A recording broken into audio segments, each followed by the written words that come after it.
الهی ای پروردگار، همانطوری که ما رمضان المبارک را در سایه امن و امنیت و آرامش سپری کردیم، الهی دوست داریم برادران فلسطین ما هم در سایه امن و امنیت در مسجد الاقصی، معراجگاه نبی رحمت، نماز خود را، روزه خود را، طاعت و عبادت خود را ادا بکنند. الهی بس است، الهی کاسه صبر همه لبریز شده، الهی کاسه صبر خود را هم لبریز بگردان و جنایت یهود غاصب را بی جواب نگذار. الهی جواب محکمی و مشت محکمی از طرف خود که قوت داری، قدرت داری، بر دهن یهود غاصب و اسرائیل جنایتکار بزن. خشم آنها را به خود آنها بر بگردان. صبر و استقامت بیشتر نصیب برادران مجاهد غزه ما بگردان. الهی ایمان آنها را قوی کردی، قوی تر بگردان. الهی در روی زمین تو امروز تنها کسانی که باعث آبرو عزتمندی مسلمان ها و اسلام در عالم مجاهدین فلسطینن، الهی تو نصرت و پیروزی خود را نصیب آنها بگردان.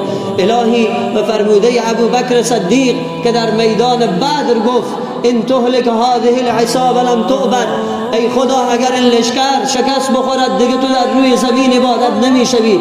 الهی اگر مردم فلسطین شکست بخورند تو در روی زمین عبادت نمیشوی. از ما کار نمی آید، ما ضعیفیم، ما سست و ترسویم، ما بزدل شدیم. الهی قوت، شهامت، غیرت همه را اونها دارند، همه را از عمر فاروق به ارث گرفتن، همه را از صلاح الدین ایوبی به ارث گرفتن. الهی ما دیدیم و میبینیم که تا به امروز که بیش از 90 سال است جنگ غزه و فلسطین ادامه دارد، آنچنان غیرت به آنها دادی که تا به حال یک سرباز فلسطینی سلاح به زمین نگذاشته، یا شهادت یا پیروزی.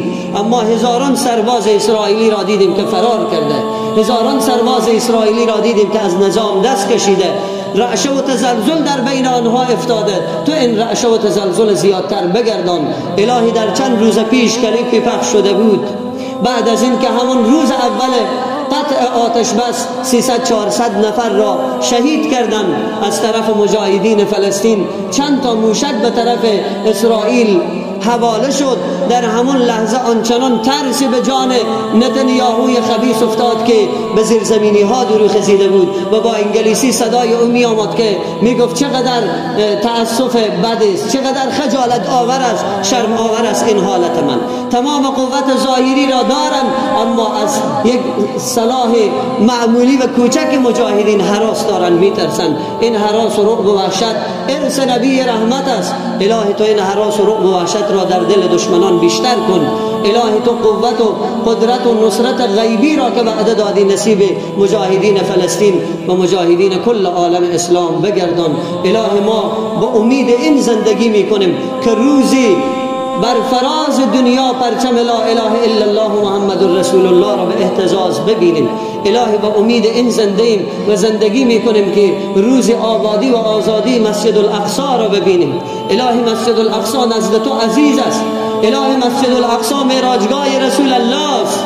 الهی مسجد الاقصی جایگاه تجمع انبیاء توست. الهی امروز به خون آلوده است، در و دیوار او آلوده به خون جوانان و طفلکان فلسطینی است، خواهر و مادر فلسطینی است.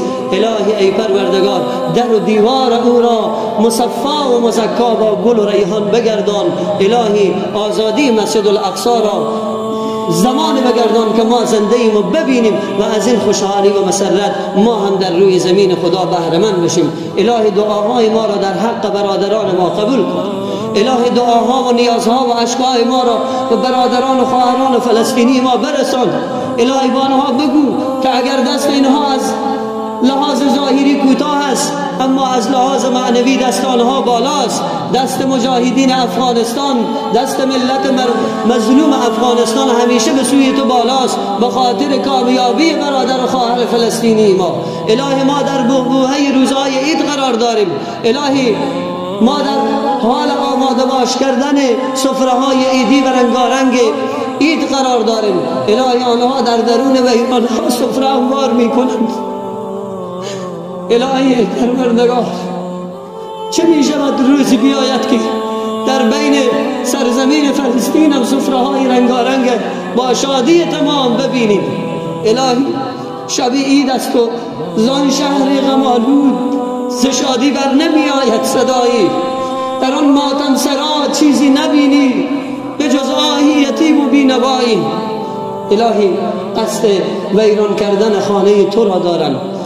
الهی ای پروردگار، ای آن که سماوات پر از ابر کنی، روزی به دهان مؤمن و گبر کنی، کردن همه خانه های تو خراب، ای خانه خراب تا به کی صبر کنی.